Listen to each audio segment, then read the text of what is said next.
श्री कृष्ण जन्माष्टमी की कहानी। कृष्ण जन्माष्टमी राजा कंस के युग से संबंधित है। लंबे समय पहले कंस मथुरा का राजा था। वह बहन देवकी के एक चचेरे भाई थे। वह अपनी बहन को गहरे दिल से प्यार करता था और कभी उसे उदास नहीं होने देता था।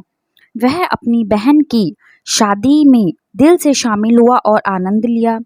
एक बार वह अपनी बहन के ससुराल घर जा रहा था, तभी उसे आकाश में छिपी आवाज से चेतावनी मिली कि कंस, जिस बहन को तुम बहुत प्यार कर रहे हो वह एक दिन तुम्हारी मृत्यु का कारण बनेगी। देवकी और वासुदेव का 8वां बच्चा तुझे मार डालेगा।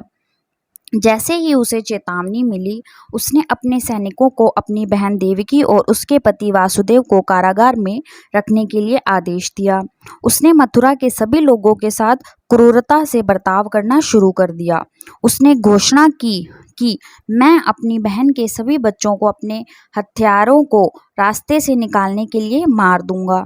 उसकी बहन ने अपने पहले बच्चे को जन्म दिया, फिर दूसरा, तीसरा और फिर 7वां, जो कि कंस के द्वारा एक एक करके मारे गए। बाद में देवकी अपने 8वें बच्चे के साथ गर्भवती हुई, अर्थात कृष्ण जी, जो कि भगवान विष्णु का अवतार थे। भगवान कृष्ण ने द्वापर युग में मध्य रात्रि में श्रावण के महीने में अष्टमी 8वें दिन को जन्म लिया। उस दिन से लोगों ने उसी दिन से कृष्ण जन्माष्टमी या कृष्णाष्टमी का त्यौहार मनाना शुरू कर दिया। जब भगवान श्री कृष्ण नव पृथ्वी में जन्म लिया, एक चमत्कार सा हुआ। जेल के दरवाजे अपने आप खुल गए, रक्षक सो गए और एक छिपी हुई आवाज ने कृष्ण को बचाने के रास्ते के बारे में वासुदेव को बताया। वासुदेव ने कृष्ण को एक छोटी सी टोकरी में ले लिया और अंधेरे में मध्य रात्रि में एक बड़ी नदी से गोकुल में अपने दोस्त नंद के पास गए।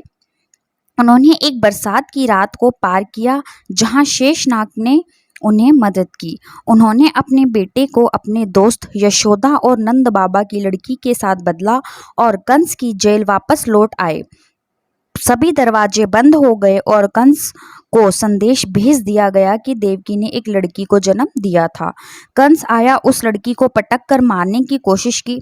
उस समय वह लड़की कंस के हाथों से अदृश्य होकर आकाश में अपनी असली रूप बिजली कन्या के रूप में प्रकट हुई और उसने चेतावनी दी और कहा, अरे मूर्ख कंस, तुम्हारा हत्यारा तो बहुत सुरक्षित जगह पर बढ़ रहा है और जब भी तुम्हारा समय पूरा हो जाएगा तब वो तुम्हारा वध कर देगा।